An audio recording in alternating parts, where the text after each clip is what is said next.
All right. Hello, everybody. This is Merc. We are here in the Wardroom tonight. We're going to be looking over Game 7 and 8 of the NSL. I'm hearing somebody say that there's no sound. I hope that you can hear me. Let me know if you can hear me, chat. I am looking at the chat right now. Uh, yeah, it's entirely possible that you guys were waiting for a while the mic was getting started. Um, but Uh, what we're going to be doing today is we're going to give it a few minutes so that everybody can kind of pile in because I will have my eye on the chat all night tonight. So if you can hear me, and it seems like you guys can, so very nice. Hey, what's up, Safe? I'm going to call you Wellesley because I have no idea how to pronounce the first half of your name. But what's up, man? Thanks for coming. Um, and yeah, we're gonna wait for just a few minutes, and during this time, if you guys have any questions, whether it's just about the league in general or about any of the battles that we have watched before or things that you had any questions about, I will be here just hanging out with you guys for a few minutes while we let everybody file in, and then we'll get right to the matches at about like 6:35, so in about 3 or 4 minutes. Um, Oh, Piet. Hey, Piet. Um, yeah. So last week's were last week was a tough episode, to be honest.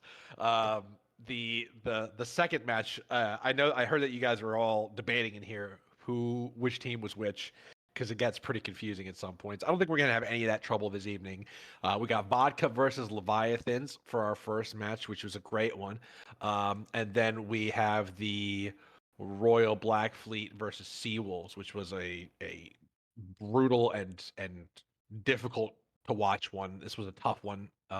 It was hard when I was watching it the first time. It's probably going to still be difficult to go through now, but we can take away some key observations from all this. Um, so yeah, I think tonight's are going to be a lot more straightforward. So I'm looking forward to that. As far as when it comes to if there's anything I can tell you guys who are listening now about NSL stuff. We're actually at the home stretch for NSL preseason. We have, I don't know, somewhere like 5 or 6 matches left in the preseason. It's not a lot. The preseason ends. I think the last match is basically the 15th of December. Um, and from there on out, then we have a break until February. And that's when we start season one. And season one will hopefully be, it will be. It will be the full year, most of it at least, with the exceptions of some holidays. There may be some competitions, like we may have a gunboat competition, we may have a two-gun competition and stuff like that. Um, and so that may take some time out of the regular season, but otherwise, I mean, there's going to be 30 to 40 matches throughout the first season. Every team is going to get a chance to play every other team at least once. And so, yeah.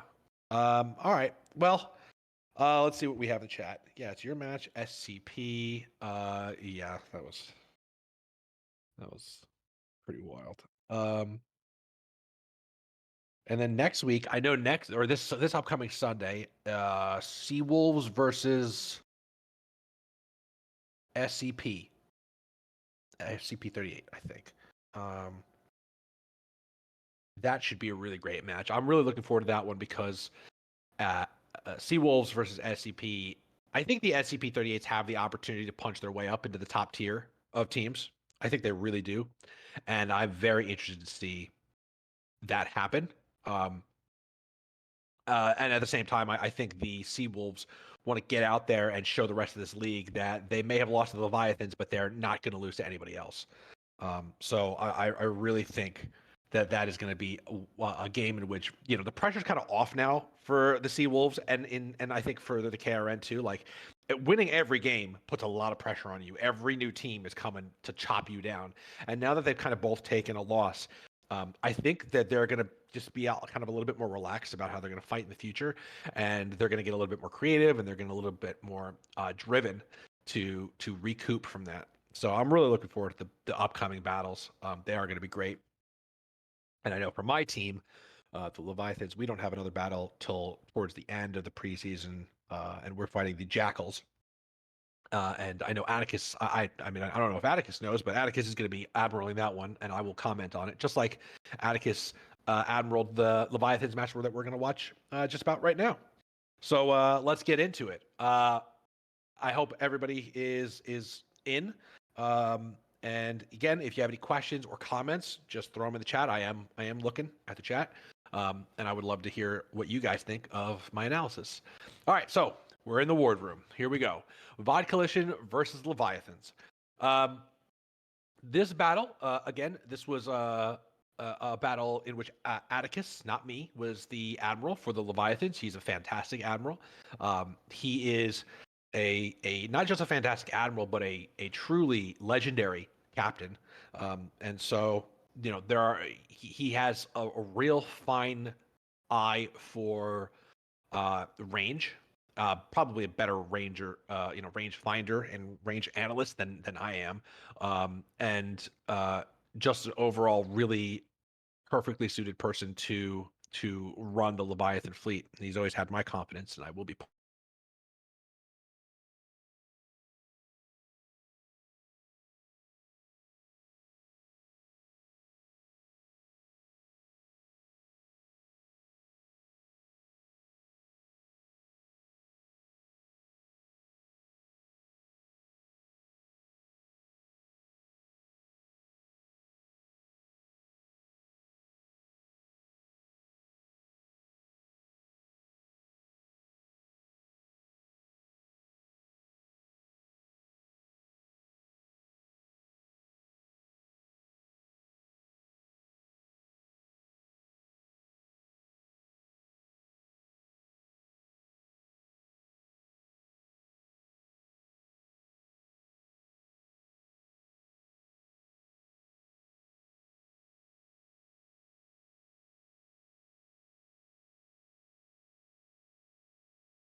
I'm back.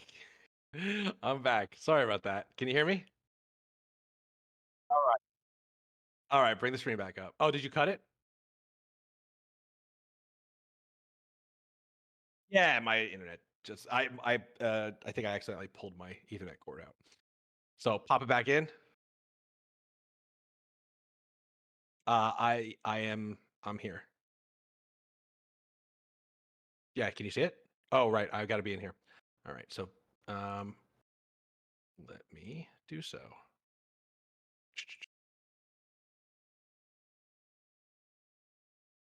I wasn't prepared for me to drop.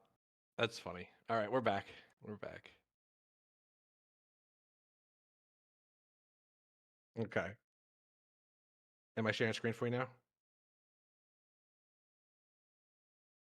Really? I'm 100% streaming with you right now. Again, share my screen. Bot collision. You don't see this? I'm definitely streaming. Okay. Hold on.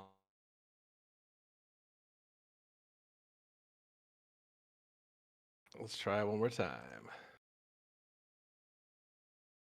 Yeah. Oh, so they can all hear me, huh? That's funny. What's up, guys? It's just me talking to Control. We're trying to get this back up. Can you see it now, Control? Okay. Well, guys, apparently he cannot. You should probably leave the call and come back in. See what you can do there. All right, well, folks, then we will get this technical difficulty under order in just a second, and we will get into the VOD collision versus Leviathans. It's never a dull day here in the Wardroom when we are completely fucking it up and and I'm losing internet. Go ahead, Mike.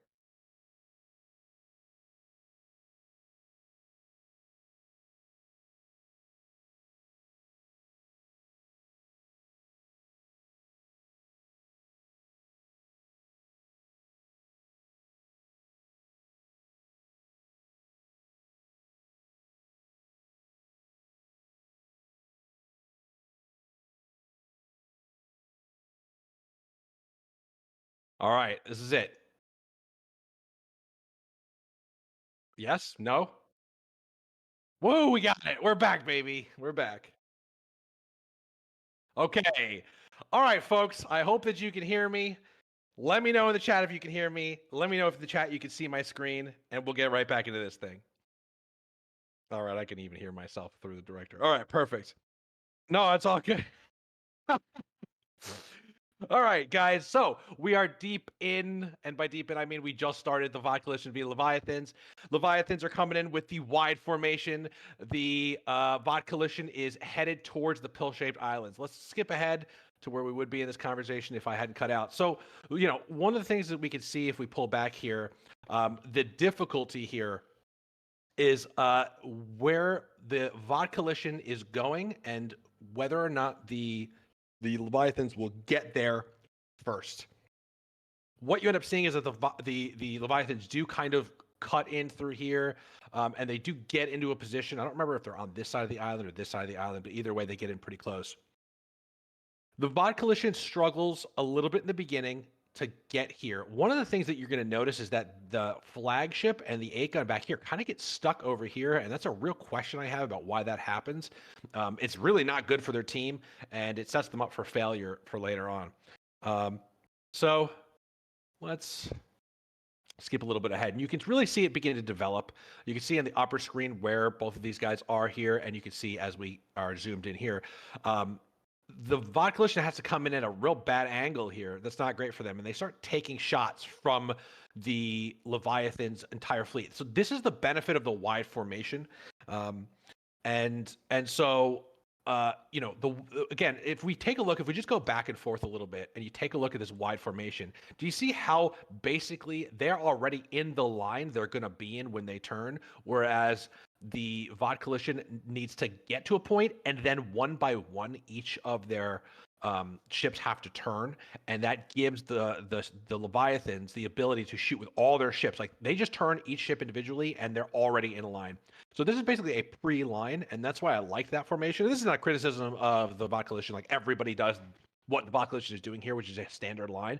But I would like to see more people try to adopt this wide formation. I think it actually has a ton of utility. I didn't use it in either of my last battles, either versus the Seawolves or the Leviathans, because for both of those battles, my priority was speed, and we'll talk about those when we get to those in the Wardroom about why you'll notice that in those battles, like our formation's a mess, and the reason is because it wasn't about formation; it was about getting key ships to certain positions. So if you've got the time and if you don't have like a really strong wind on your side one way or the other, one of the best things that you can have is this wide formation. I do think it's something that other people should consider, though it is obviously difficult, especially if fleet formation is not your particular fleet's best, quality, if it's more difficult for you. But for the Leviathans, we practice a lot. We have a lot of cohesion amongst our captains, and I'm, sort of just dictating everything and micromanaging all my captains as we go. So I get the opportunity to do that. And Atticus is very much the same here. And so you can see, boom, they turn around immediately. They're in a fighting formation where all the cannons have the same range. Huge. The difference in a 50-meter range could be the difference between whether you hit or you miss. You see our gunboats are right here doing a great job kind of hiding and waiting to pounce. Can't say enough for the Leviathan gunboat captains and crew. They are, I don't want to. It's my team. We're doing really great, and I don't want to be too braggadocious, but I will brag on behalf of the gunboats because they are the best gunboat team in a holdfast right now, and it is amazing to watch them in every single battle. The things that they do are incredible. Yeah, Wavy. I would love to know which match you did a similar thing in because I'd like to note it when we watch it, unless we've already watched it. But maybe we'll get to it later in a different Wardroom, and we can kind of comment on it. So as you can see here, the Leviathan fleet it's very close to hitting this front cannon, and so as far as that front ship, and that's really the benefit of having this turn in. Oh, the one that just happened. Yeah. And so it gives you a little bit of an advantage in the beginning. I think when we were watching this the first time, I thought that it gave the Leviathans more of an advantage than it did. I don't think a tremendous amount of damage was done here to these first ships that were turning in. Instead, I think a lot more of the damage happens later, which is here.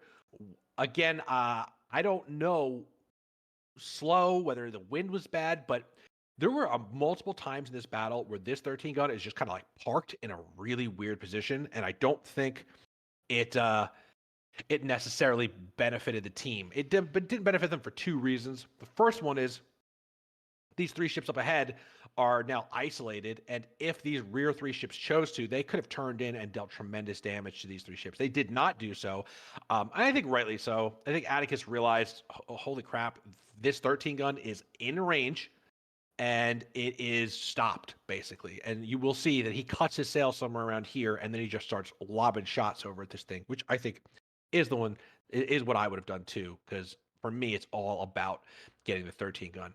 In the meanwhile, we have our gunboat action going on down here, and our gunboats are doing what they do best, which is 2v1ing some other gunboat.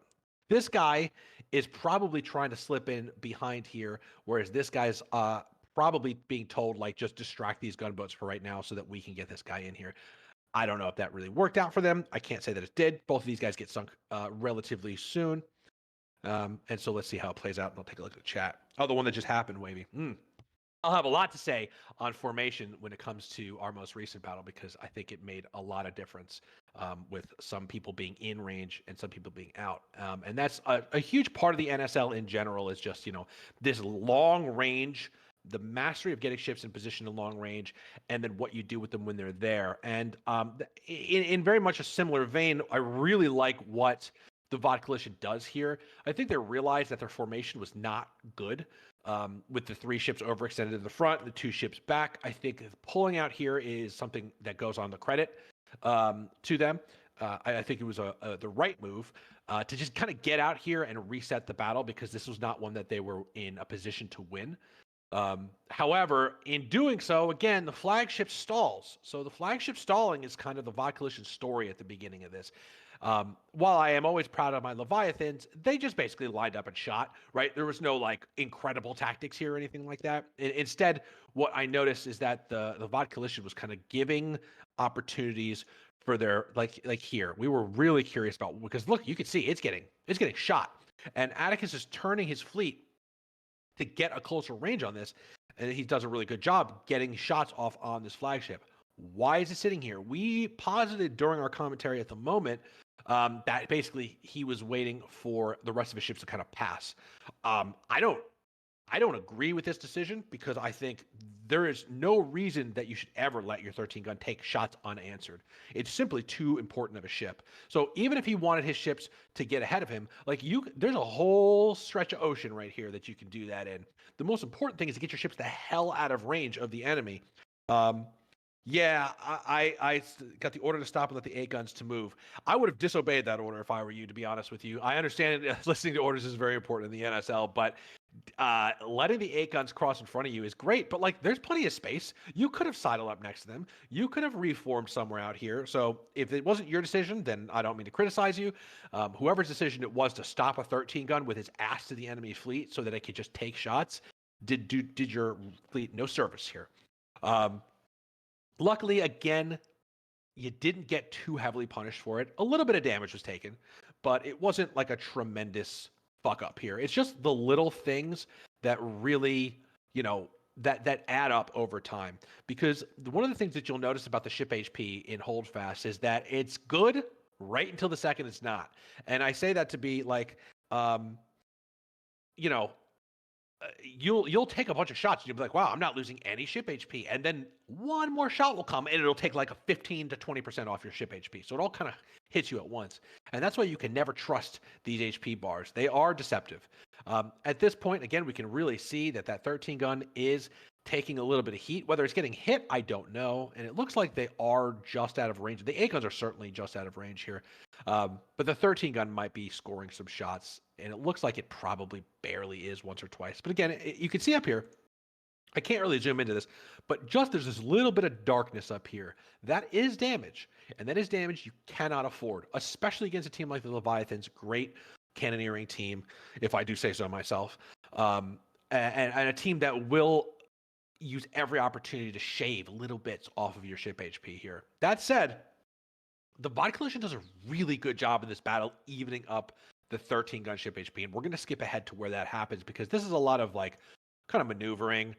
Here he goes. He gets back in line, so that's all well and good. And not only does he get back in line, he does a really smart thing, I think. He actually offsets himself, so he's kind of back here. The 8 guns are the shield, and he's behind that shield. I think that's a great strategy. Yeah, and I understand, Piet. Like, yeah, listen, it's you got to get into a position. I see that, you did your initiative to raise your sales comment there, and could you have done a little faster? Yes. Again, is it decisive? No. So yeah, this is good. Getting your 13 gun out of there and then being able to slowly bring it in, not a bad thing at all. All right, so they engage, and this is just a nice line battle.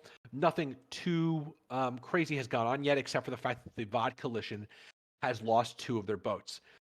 The Leviathans are really good at getting a boat advantage over the enemy, and boats are like I talk about how like they're not that conclusive in victory or defeat in a lot of situations. Like on a 1-to-1 basis, obviously any of those larger ships are going to contribute a lot more to the reduction of the enemy fleet's total HP than a gunboat or a rocket boat is, except if the gunboats and rocket boats are completely unimpeded. Then, as they did in so many matches, they become another half of an 8 gun. And so when you get to a point where you're in, some kind of situation where you really could use an extra 2 cannons from an 8 gun, let's say some of your 8 guns are down cannons or whatever, you get 2 gunboats out there, and they're in a position that they can just uninterruptedly fire on the enemy. Again, that's as good as a half an 8 gun. So it can be really great to have. Let's keep this moving. Now, this is another one. Why is a 13 gun and the 8 gun back here stopping? Why do you guys keep letting your 8 guns pull ahead unsupported? I don't get it. I thought in that moment that you were going to do something really tricky. I thought what was going to happen, and let's go so I can kind of put it on the screen here. I thought what was going to happen is you were going to let these guys extend the Leviathan fleet here, and then you were going to cut back across. Again, not really would have been a great move, I don't think, but it would have been very interesting at the very least. And again, if you're forgetting your sails, then I must tell you, Piet, you got to get on those sails. It is so important for you to be keeping track with your line and not letting your line bisect like this. Having 3 ships ahead and having 2 ships behind is all well and good if your intention is to envelop the enemy, right? If you want to get these guys in front, you want to pull these guys back, no problem, right? That's a perfectly valid strategy sometimes. But just because I forgot to go full sail while these ships get ahead of you, you've really got to have the presence of mind to stay with your fleet because you are the most important ship in the 13 gun. So this is not good. Yeah, it's a cool, exactly. And I agree with you, Piet. The wind is not there for cutting around behind. It would have been cool if it was, but it most certainly was not. And I thought you were going to do it. And I even said if you did it, it would have been a mistake. So I'm glad that you didn't do it. All right, so now we get to the really interesting part here, because this is where the VOD Coalitions really show a path to victory against the Leviathans that is as valid as any in the world. And that is getting really close and pressuring the Leviathans. We are a great cannoneering team, maybe one of the best in all of Holdfast. What we are not is used to having to deal with ships crashing into our ships, knocking our cannons out of rotation, getting boarding actions, right? Boarding actions are one of the hardest things for the Leviathans to deal with. We do have some very good melee guys nowadays, that we have a reputation for having a very weak melee. But even without the crashing, pre-crash, because these guys, spoiler alert, these 3 ships will slam into some of these ships and do a really good job causing chaos. The best thing about this is they do get an envelopment. They get a beautiful envelopment. Now, I don't like this ship's positioning. It's being blocked. Not good. Should have never gotten blocked. It really should be a 3-ship line coming out here. But I understand that these things are not done. This is not being done on purpose. This turn here is being done, I think, like kind of on a hunch, like on a whim. All of a sudden they think, oh shit, it would be really good if we didn't just stay at this wall, but instead turned into the enemy. Why this works so well is because you have these 2 ships out here who are acting as a lure. These 3 ships, and even this 4th ship a little bit, is thinking about it. They're all thinking, well, I really want to sink that 13 gun. I really want to keep my focus fire trained on this. And that gives these guys the opportunity to cut in front, and 3 ships cut in front and only take 2 ships with them. That is an advantage. So, especially if these guys could get at the edge of range. I think they're a little closer to the edge of range here. Excuse me. I think they're a little closer than the edge of range here. But if these guys were like really maximum range, so that some of these shots from the 13 gun and the two 8 guns were like, they're kind of hit or miss because it's such a far range. This could have been a huge maneuver here. And as it was, it is a huge maneuver here. The Leviathans had ship HP advantage and still they kind of do just a little bit. Like you can see it's got a slight more, but they will now be the ship that goes down first. I cannot stress enough how crucial envelopment is. And what I mean by envelopment is hitting from one side and then hitting from a completely different side so that you have this crossfire. Really, crossfire is probably the more better word for it because envelopment would be like a full surrounding, but this is a partial envelopment. And what it is again, these guys are actually probably doing more damage than these two could possibly produce. And it's because when you hit a ship from the front, you're hitting more parts of the ship, right? There's the siding, there is the cannons that are all in a row, and you're hitting more structures and objects on the ship. Every structure you hit deals damage more. So getting these ships across in front and having them just fully go for that 13 gun is just, this was, chef's kiss. Beautiful maneuver here. The only problem is that their 13 gun was a little too low for this. And so it could not remain the scary thing out there that it needed to keep all of these ships back here focused on it, because we sink and then it sinks shortly after. And so once both of the 13 guns sink, then the entire fleet here can start to deal with these three ships. Nonetheless, just a beautiful cut in front. They demask the 13 gun, they sink it, and our 13 gun, now you can see, it's getting pretty close in parity here with the ship HPs. And yeah, they beat the hell out of our 13 gun in a great way. And interestingly enough, it also puts Atticus, who is the leader of the on the 13 gun, into a state of kind of like indecision, because he can no longer see the battle from his 13 gun perspective. Now he's on board the ship, and he's just getting taken out. And here you can see it, the ship HP going down. And what a beautiful mess we have here. This is exactly what any team wants in a match with the Leviathans. They want the Leviathan ships all sorts of messy, all sorts of tangled up in their own ships. So this is just a beautiful moment for the VOD Coalition, and they have pressured us in a physical way like no other team has, and I give them total props for how they did that. And they sink our 13 gun, which is great. Unfortunately, from here on out, this is the high watermark of the VOD Coalition's play, and unfortunately, these two ships are deep in Leviathan territory here. They are not really able to make it out of here alive. They get chopped down pretty quickly. And so what we can see now, yes, the 13 gun is still active, but our crews know 13 gun's got to be the priority. It's got to be pretty low because they've been hammering it. And then once the 13 gun is down, you can see that the VOD Coalition has pretty weak 8 guns compared to our mostly strong 8 guns. And so that unfortunately spells out how the rest of this battle is going to go, not to mention the gunboat situation, which we have not lost a single one and they have lost 3. So let's watch how it continues to play out.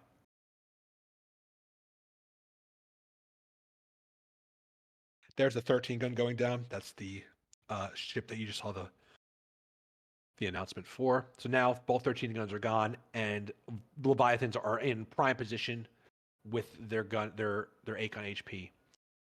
Now the Leviathans have to deal with the ships that are in their midst. There is only one ship out here that they have to worry about, and they're mostly going to ignore it. Instead, they're going to go for the ships that are behind enemy lines, because those are the ones that threaten to hit them from the rear. So these two have to deal with this. And this is I can only say this because I know. I wish I could call out all the captains who are doing everything they're doing here, but I don't know them all. But I know this is Jugan and Seawolf, who make a really beautiful play to protect this, our side of the field. Not only are they hitting this ship, which is demasted, they're also hitting these two ships out here. They do a really beautiful job while these two ships are locked up. I would love to have, the Leviathan ship here escape this issue, get out and get back into the battle, but no one can resist a good boarding action. However, they take care of everybody on the ship and they get the hell out of there. The Leviathans benefit when we can just shoot without anybody harassing us. And so he's got to get out of there. And he does. Really great job. So here we go. Now the play progresses. We've got 2 8 guns on the VOD Collision over here versus 2 Leviathan 8 guns. Probably one of these guys is sunk. I assume the one that we see here that's sunk is this demasted ship. That demasted ship is a hero of the VOD Collision team because he shut down a whole Leviathan ship, got behind their lines, caused chaos, everything that you'd want to do. I really want to explore in the future these sort of sacrificial 8 guns that just go in and cause like pure chaos. I think 8 guns are maybe more sacrificial fodder than we give them credit for. That you can lose an 8 gun and still come back. You can't lose a 13 gun and come back, but you can lose an 8 gun and come back. And I think experimenting with the tactical sacrifice of an 8 gun, like on a chessboard, to get a better position over the enemy, it could be something that we could see in the end of the preseason and certainly in season 1. Jugan and Seawolf swing around here and do a really great job just getting this ship in their sights and hammering it, allowing the other ships to just have a nice line battle with these 2 enemy ships here, them firing over here. At this point, you can really see that the ship HPs are telling the tale of what's happened. The VOD Collision, after losing their 13 gun, their formation collapsed. There is no more cohesion amongst these ships. Each one of them is doing its own thing. That is not the way to win, unfortunately. It is unfortunately a very difficult way to lose. And yeah, I can only say that I really admire a lot of the play that the VOD Collision showed in this battle. Unfortunately, it did not end up benefiting them enough to pull out a victory here. A combination of things, a little bit of chips damage, Phalazion and Jew's 8 guns. Those 2 8 guns. Well, they were great. Those 2 8 guns that came in, Piet, and did that distracting action, they were phenomenal. Yeah, so the takeaway from this battle is there's a few of them. So let's go back to some of the highlight moments here, some of the decision points. The first decision point is all the way at the very beginning. And it was the decision. We're way ahead. Is the decision for these guys to shoot for the same islands. I assumed that I don't remember where the wind was on this one, but I'm assuming it's somewhere like southeast, so maybe this way. But I'm not entirely sure. It could have been just east. I honestly don't know. But I know that it didn't favor the VOD Collision here because you could see how slow going they were to get in here. He who can get to the spot first owns the spot, and dead ahead against us. Okay, so it was south, basically. That's really, really rough. And the wind is determined randomly by a random wind generator, like a random, we spin the wheel for it. But the wind has loved the Leviathans this preseason. And the Leviathans are going to have to get used to having situations where they don't have the wind so convenient. And so, unfortunately, when you do not have the wind, you have to take whatever wind you can get. You have to find any wind that you can get. If you do not have the wind, this opening maneuver is even better because it allows you to have your line ready at any moment. As soon as you come into contact with the enemy, all your ships just do a little turn in one direction or the other, and boom, you've got your line. What you don't want to do is do a long line that is basically diagonal towards an enemy's fleet setup, right? Because when we get to here, you can really see the weakness of that formation. As you get, let's see if we can get it. You don't really get to see it too well, but we'll see if we can see it in the upper corner. This right here is the real story, or maybe this actually tells it too. That the VOD Collision's coming in a diagonal, slowly, and against an island that they have to go around. If there was no island here, it wouldn't be a problem because you could just slowly, go through where this island would be and get into a line of your choosing and then slowly drift towards us and, ease into your range. But this island forces you to get too close to us, and then every single ship has a moment where it's aiming this way and not in the direction you want it. Even though that's temporary, it's not a long time, that chip damage really comes back to bite you in the ass at the end. Whereas the Leviathans, because they had this formation, immediately turn and get a fleet formation that is perfectly good for them right off the bat. So again, I kind of made it up the day of our first battle, but it turned out to be a really good formation for a lot of these situations, and I highly suggest, I certainly won't be offended if people adopt it as their own, because, we're all innovating here in our own ways. And and we should all be borrowing off each other's innovations and using each other's strategies against each other. I hope to see it more, and I hope people come up with even better formations than this, because God knows it's not the best one, and it's very situational, but it has its uses. Now that's the first decision point. They took a little bit of chip damage here, a little bit of damage on each 8 gun as it came through. There are a few kind of mistake points, I think, where certain ships are not getting into the battle, where these guys just need to be right here and they're not.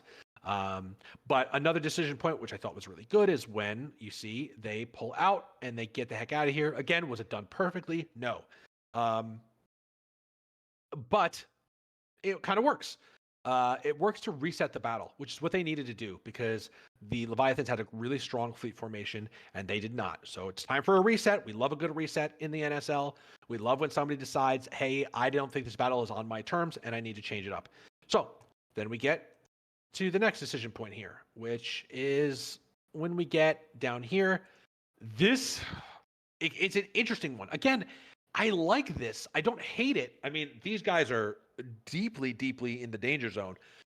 I think if you were going to, to stay out here, I mean, they kind of did stay out here. And so I have to kind of commend that these guys went on the offensive and cut in front of the fleet here while these guys stayed out. Unfortunately, it wasn't intentional. I wish it was, because then you could have done it in a little bit more of a level of organization. I think this was all they were winging it here.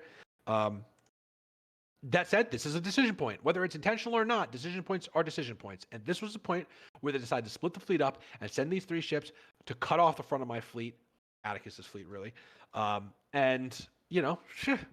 It was pretty damn effective for a few minutes there. It certainly was effective in getting the 13 gun down, which was such a huge strategic imperative in every battle. Tactical imperative. I always mix those 2 words up. Huge tactical imperative in every battle to get that 13 gun down as soon as possible. These 3 ships did it in a beautiful style, so I love that. The rest of it, though, less of a decision point and more of a series of individual actions by the captains. These 2 captains really pulled through for the Leviathans. Obviously, that doesn't invalidate what these other captains were doing, because they were holding positions here, exchanging fire with a ship that would have punished the hell out of these 2 ships if it was left unchallenged. These guys were fending off a boarding action. God knows there's rowboats and gunboats going on around everywhere. And so, again, I think let's talk about how, since Atticus is here now, I can really screw around with him a little bit. Let's focus on where the Leviathans really drop the ball, and it is here. It is letting these guys get anywhere close to cutting in front and focusing fire on a 13 gun. I don't know. Well, let's think about what they could have done. And by all means, in the chat, let me know what you guys think they could have done here. We got 3 ships. They're cutting across the front of your line. They're looking like they're going to ram into your 8 guns, and they're certainly, in the meantime, going to turn around and take out that 13 gun. And they do. They flip the switch beautifully on this 13 gun. And they just take it from having a HP advantage over the enemy 13 gun to being the first 13 gun to sink. It knocks Atticus off the wheel. It knocks him out of fleet command for a good 20 or 30 seconds.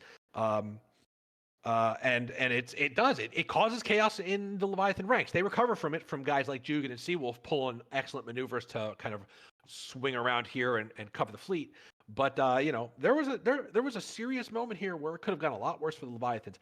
My thing here, honestly, I know what I would have done if I was the admiral here, and it's really nothing different than what Atticus would have done. I'm sure that's true, Atticus. You were the first Leviathan admiral to ever win a match. I would have just told the cannoneers to just shoot the shit out of these ships, because I would have known that on the other side of whatever chaos was coming,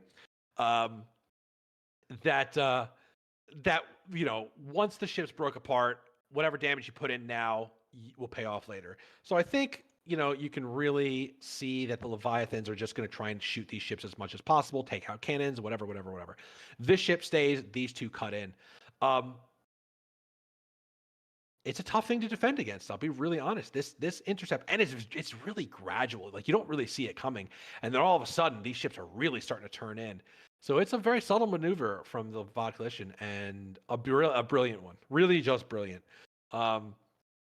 I think at a point here, because the 13 gun's so low, it's not worth sacrificing other ships to really do anything about it.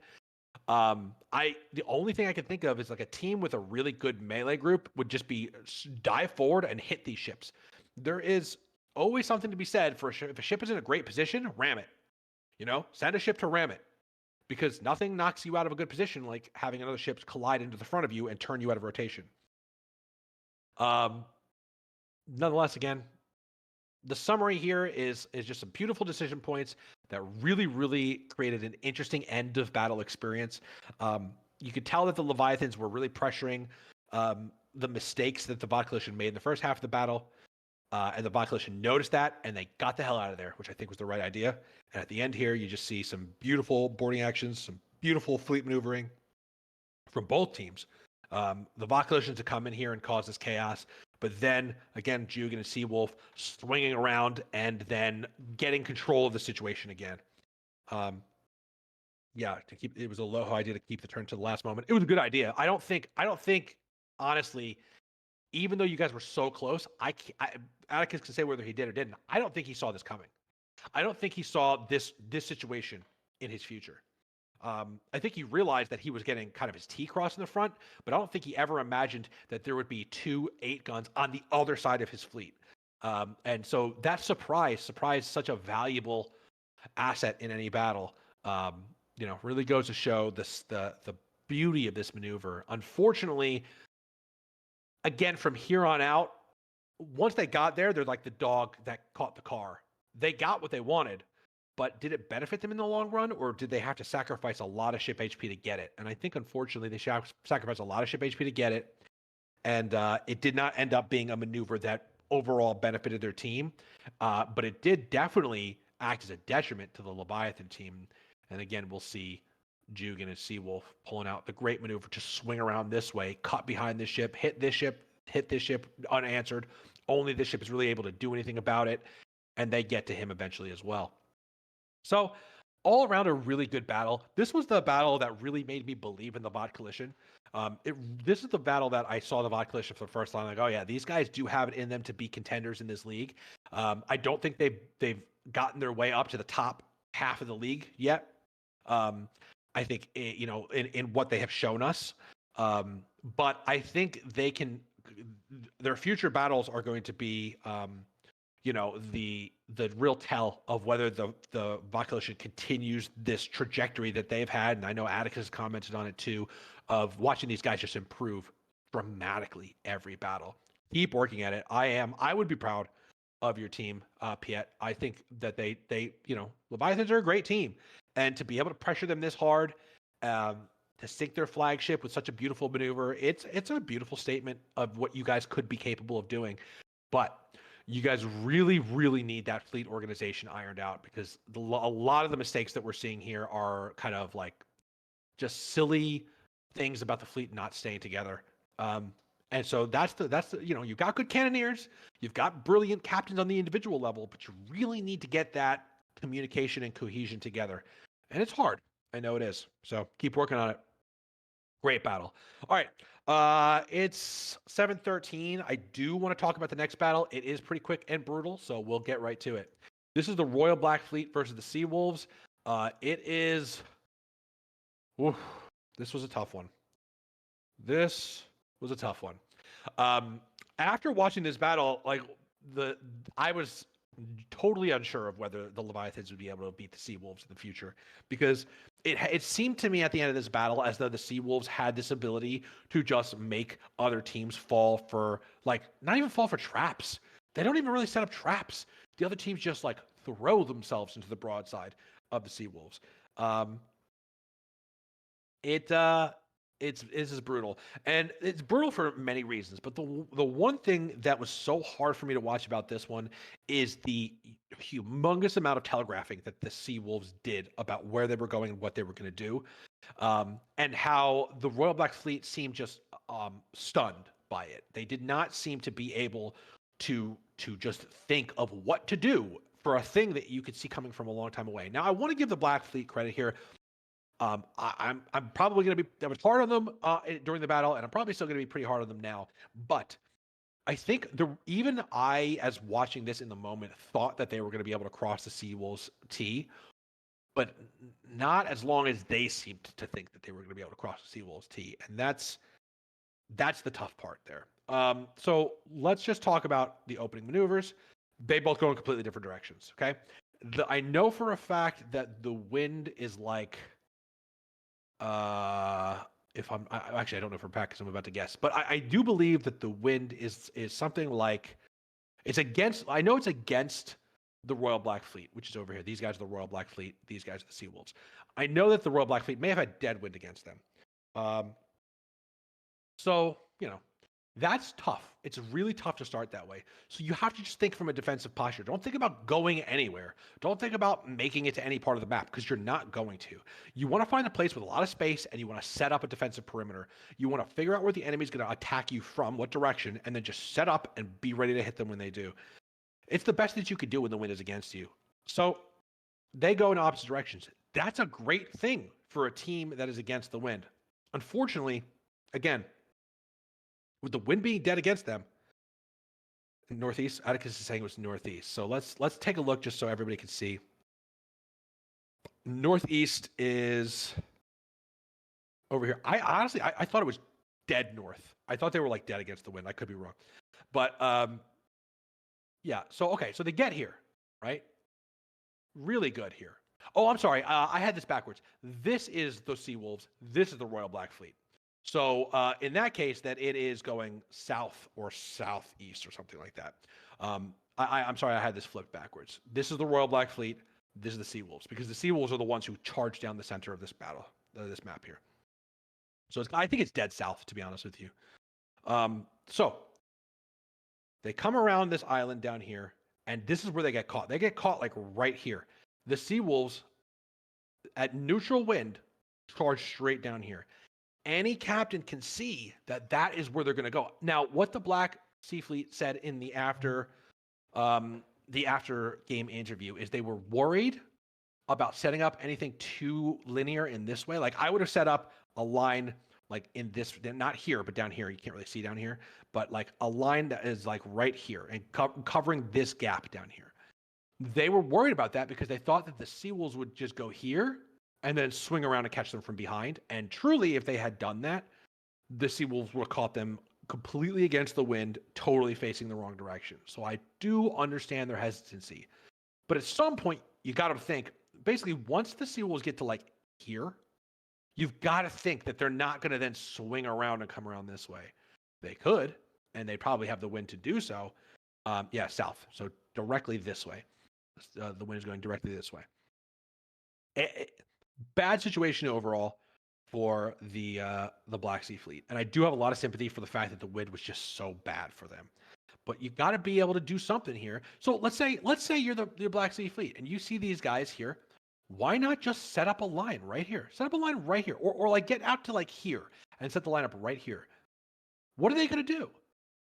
They may swing around this way. Okay, if they do, you can swing in many directions. Like there are other ways that you can go. You could reorganize your fleet. But to just let this thing develop as it develops, it was just really hard to watch. And I feel like they could have done something when they realized what direction the Black Sea Fleet was going to go. You can even split your fleet up. You can have some guarding your rear and some guarding your front. Just have something in rotation. But that is not what happens here. What we will see is that the Black Sea Fleet, basically their estimation right now is if we keep going this way, which again is dead against the wind, we can get to here and cut them off. But under no circumstances is the wind favorable to that maneuver. They have no good wind. So let's just watch how this plays out, and you can see for yourself.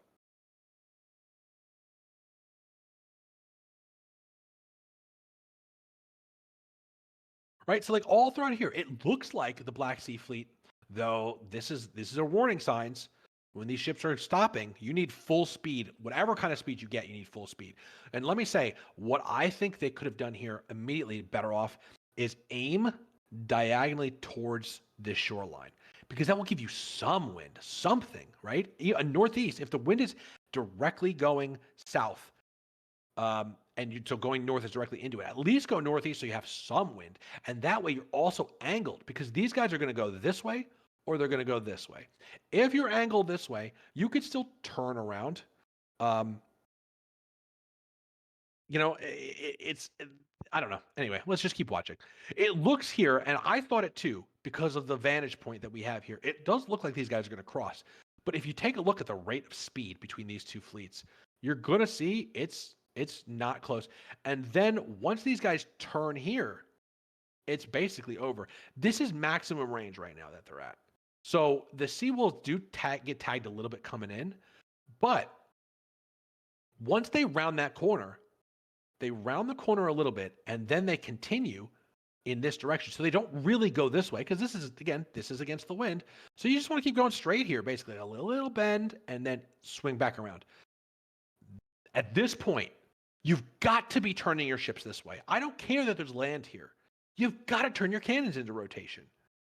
You can't turn left because that's just giving them everything. So you have to turn right. If it means you crash into the ground and you've just got your cannons in, so be it. Then that's what you've got to do. But you've got to get your cannons in rotation, and they just never do. They just never, ever do. And as you can see, the Seawolves just maneuver into position. No problems. They still got half wind, right? They're half in, half out of the wind. So they've got good speed. Black Sea Fleet, it's got nothing. They need to turn right here. They could turn both. They could do both. So, for example, what you could do here, let's get a little further ahead. What you could do here is you could turn these first two ships to starboard, to the right.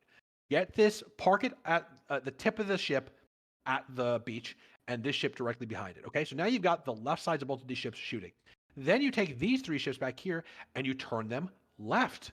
So you split your fleet a little bit, but these three ships can then get to a decent enough wind that they can actually wrap around behind the Seawolves. Then the Seawolves they'd have crossfire on them, and they'd have to probably slip out this way, or they'd have to stand their ground and deal with the crossfire. So there are ways of doing something here. It's so hard to watch because not only does this happen that, listen, the Seawolves get the drop on them, but the response to this really seals their fate. Now, what the Royal Black Fleet says is, well, we turned all of our ships at the same time because we wanted to use our flagship to block all the ships behind us. Let me tell you, you didn't have to worry about any of the other ships behind that flagship. No, if you had every other ship going in every other silly clown car direction, there's no way that the Seawolves would have shot any ship with the 13 gun. The 13 gun was going to absorb every shot that came from it, no matter what the other ships did. But this maneuver here made sure that there's an extra like half a minute or more in which all those 8 guns behind the 13 gun are capable of nothing. There's only one of them that can actually shoot at the enemy fleet. So unfortunately, this is going to be a pretty quick analysis because this is the decision point where everything happens. And unfortunately, it was catastrophic, absolutely catastrophic. The Royal Black Fleet, again, another team that has it in them to be really good. I think they need, again, fleet maneuvering is the skill that is going to choke them up every time. See this? This is what I'm talking about. This is no good, right? Blocking with a 13 gun, again, you don't need to block with a 13 gun. Nobody's going to shoot any of these 8 guns. Everybody's going to shoot this 13 gun. Seawolves, no. You take that 13 gun down, you basically won the battle. And they've got it delivered to them on a silver platter here. These guys, all these guys are basically not too particularly, like these two, especially back here, can't do anything. This guy is being blocked by the 13 gun. So there's one ship for these 10, 15, 20 seconds that's really able to do a damn thing. And that's a crime. That's a shame. This is just a cautionary tale. Don't let the enemy set up on you like this. I know the wind is so bad. So you know what? Let's talk about how they could have avoided this situation. How about this? Hang out here. Hang out on the other side of this island. Let them show you where they're going to go, right? They go up here. Okay, hang out right here. Where are they going to go? Set up a line right here. Where are they going to go? Are they going to come? They could come in front of you, maybe. In which case, fine. Then you have the island. You slip back here, right? If they try to come over here, they or just set up a line over here to shoot the front of your line, you just slip back here and you start spinning around in a circle around this island. If they go down this way, you've got this channel plugged. Because again, you're like a line right here. Maybe like this way. Maybe right here, actually. Let the islands basically are things that the enemy has to go around. So you use that to force their movement. You've got to decide whether you go around this part of the island or you go around that part of the island if you use this island as cover. I think I remember thinking on this day that one of the best things they could do is basically have a ship here, a ship here, a ship here, a ship here, and a ship here. And like just kind of like have the island be almost an extension of their fleet at the front. And so what that does is it makes sure that nobody can cut around in front of them. They have to try and cut around behind them, but to do so, that angle kind of makes it awkward for them to approach in any direction. There's a lot of little things that they could have done, but they just, I think, needed to have a much more defensive mindset. When you don't have the wind, you must have a defensive mindset. And they obviously had a very offensive mindset. They thought, oh, we're going to cut in front of the Seawolves, no problem. And the wind did not give them that option. And instead, it completely turned that strategy around on them, and the results were calamitous. This was another Seawolf obliteration, 2 for 2 for them. But what it showed is that the Seawolves do love to take risks. And unfortunately, that cannot benefit you forever, right? Taking risks. And for the Seawolves to go around this island and to cut across, I thought that was a pretty ballsy move. It was amazing that it worked in this situation, but it was a very ballsy move. So respect, but also caution. Like I would have never done that. I don't think I would have cut down across here. With these guys like here, I would have never thought that I could come from here and cut them off. Mostly because I would have assumed that they would in some way respond to that maneuver. The Royal Black Fleet did not, and therefore they were defeated. And that's sort of the long and short of it. Those are the major decision points there. Yeah. I would also, my goal as well was to not have my fleet obliterated by the Seawolves. It's a tough thing, but the Seawolves fight the SCP-38s next week, and I think that is going to be such a good battle. This is going to be such a good battle. I was saying before everybody got here, I try to give like a few minutes for everybody to get in. I think we have some really interesting team dynamics with the Seawolves versus the SCP-38s. I think the 38s have every capability of fighting their way into the top half of the team bracket in this next battle if they can defeat the Seawolves. And I think they do have, if they can coordinate and organize their fleet better than we've seen in some of the previous battles, because they've been a little bit chaotic. If they are able to do that, it could be a huge victory for them. But I also think that the Seawolves, now that they've had a loss, I think that the pressure of these like overwhelming victories is kind of behind them, and now they can get relaxed. And I would fear a relaxed Seawolf fleet, because I think that they will be capable of a lot. So really cannot wait for Sunday. Cannot wait for that battle. That is basically it for my analysis today. So I'm going to turn to the chat and ask if you guys have any questions or comments, whether it be about what we've watched today, or what about the NSL, about next season, about ships, about anything like that. So looking at it, I see Muffin is talking about how he likes causing chaos. Yeah, well, I like causing chaos too, Muffin. But if it's not controlled chaos, then you are as much defeated by the chaos as the enemy. And that's what you guys have to work on. If you guys want to be crazy, and if you want to be the team known for like splitting your fleet up and doing crazy things, I have no issue with that as a sort of fleet principle, but you guys have to really it's got to be controlled chaos. That's what I believe. And so, that doesn't mean staying together in a line like everybody else, but it means like timing. Really what it means is timing. All right, to answer some stupid questions from some stupid idiots. Two-gun when? Never. And when will we get torpedo carpenters? Never. All right, now to answer some questions for some people that have a brain. Let's see, more carpenters for the Axe God. Yeah, well, maybe.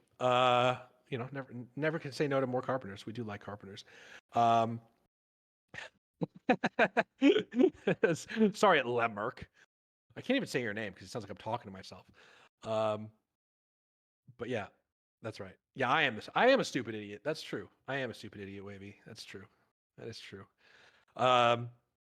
So, yeah. Any other questions about anything? Yeah. Lugmerk is so dumb. All right, whatever. Uh, I have. What can I say? If you guys are going to ask me any questions or anything, what can my final words of the evening be? What was the feedback on the maps has been on that? I actually haven't gotten any feedback on the maps. We will have a meeting towards the end of the season with all the admirals. So if you have any feelings about these maps, tell your admirals so that they can tell me when we have that meeting. My goal for the next season is to have at least 2 more maps. This may be news to Kill him, who makes them, as I haven't told him about that yet. But I definitely want at least 2 more maps. Do you guys have any maps that you absolutely hate? Are there any maps that you like really wish we took out? I think they all present certain interesting challenges, but some people may have like this map in particular is a particularly difficult map. This map is it's a tough one, but I think it's that the challenge is good. But what do you guys think?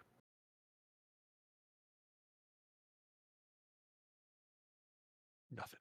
Nobody has any feelings about it. Everybody likes all the maps. Everybody likes everything. Everybody loves the NSL, and nobody has any thoughts for symmetrical or asymmetrical maps. I like the asymmetrical maps. I made them up, but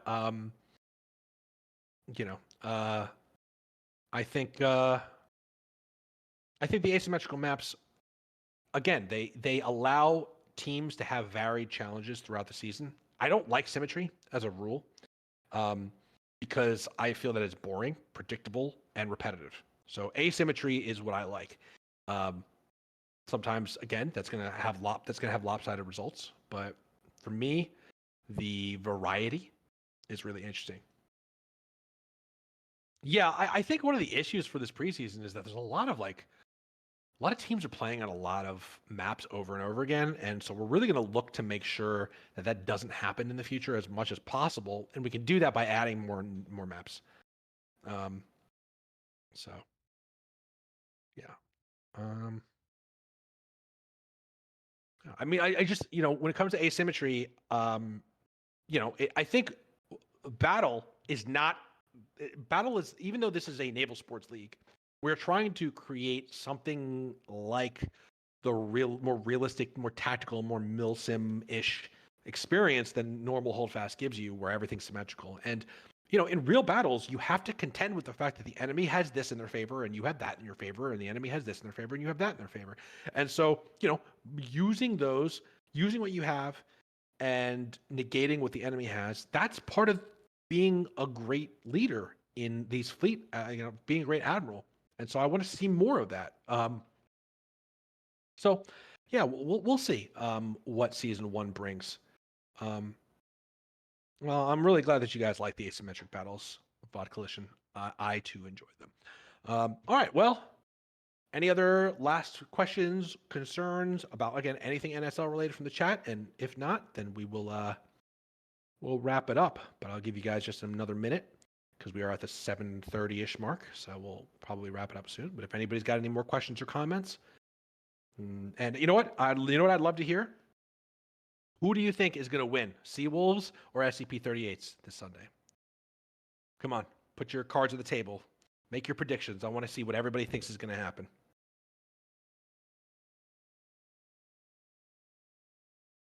SCP-38. Merc thinks it's SCP-38. Wow, no doubt. Against the Seawolves? I have some doubts. SCP, good. SCP, nail bite.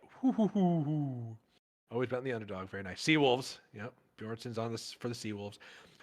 Changing the map names? Nah, probably not, Atticus. Depends on what team.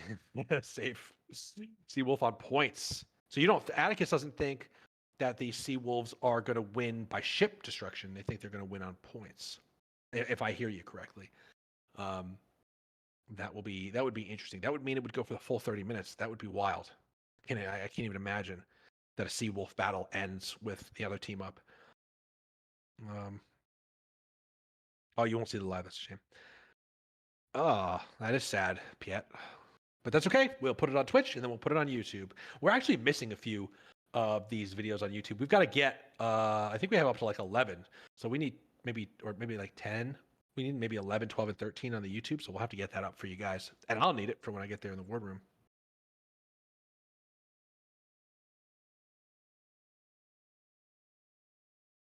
All right. Wow. It looks like chat is basically overall predicting an SCP victory, which is awesome. 12, I think, is stitched together. You could talk to Merc about it, but I think he sent it to me just yesterday. I think he's got it all stitched together. Um, oh my. SCP. Everybody's rooting for SCP. Well, that's great. I don't know who. I think personally, yeah, that's right, the better Merc. I think honestly, the Seawolves are probably going to win it. I think they have to. If the Seawolves do not win this battle, then that's a pretty difficult drop in trajectory, because to go from two of the most dominant performances in the league to then getting beaten twice in a row, that's going to shake them to their foundation. So I don't think it's going to happen. I think the SCP really, if they can get that fleet timing together, right? The timing of when they're like all over the place ships actually converge on the enemy, then maybe. Because the Sea Wolves they do seem to be very particular about keeping their fleet together. Like when their fleet got separated in their battle with us, I think that was one of the big things that really screwed them in their battle with us, is that like they don't do well when their fleet gets separated. They do really well when they can bring their entire fleet into a really great position. They have great positioning. They have all their captains are really good at keeping each other like covered and keeping themselves, in a really strong line formation and then gathering back together after they do maneuvers. So I think if the Seawolves can keep a strong line and not get like befuddled by the SCPs, like, acting crazy, then they're going to be able to defeat the SCP-38s in detail. I think if the SCP-38s find a way to get that craziness in organized craziness, where again that timing where they're hitting the enemy maybe from totally different sides but simultaneously, I think that they could really shake the Seawolves up. But my prediction is, and I love the SCP-38, I don't think they're going to have it together like that by Sunday. I really don't. I think they're like I don't think they're going to get it together like that this preseason. I hope I'm wrong. I really hope I'm wrong, because I personally want to see the SCP-38s join the ranks of the best teams in the league. That would be awesome because of their totally unique play style. I think it would be cool to have that represented in the guys who have lots of victories. But yeah, I don't know. It hasn't worked for them yet. Um, it hasn't really come together as a cohesive doctrine for them yet. It seems like they, like I said, they just love the chaos. And loving the chaos is all well and good, but you've got to be the master of the chaos. You can't also be a victim of the chaos, and that is where I think that they still are working on it. But yeah. Yeah, they do have something to prove against the Seawolves, that's for sure. Seawolves loss would make it interesting, Piet. I agree with you. I think it definitely will be a close match. I think the SCP is like allergic to like lopsided matches. I think they always will get close matches. And the question is whether they could get a close match that actually favors them. Prediction: Seawolf with first to beat a ship, and that throws everything. I don't think so. I don't think so, Limerick. Anyway, we're getting a little bit past the hour mark, so I will leave you all here. Thank you so much for joining me in the Wardroom. I am Limerick. It has been a pleasure taking you through these battles. We will be back next week, next Thursday, unless something comes up for me. And I bid you all a good night. And again, thank you so much for tuning in. And please come back and be in this chat and communicate with me while we're going through this. I do love hearing what you guys think about these battles. So we will see you next week. Let me tell you what we'll be looking at next week. Yeah, never mind. Wait, let's take a look. So we will go. That was game 8. So we'll be going Boner Partnership versus the KRN.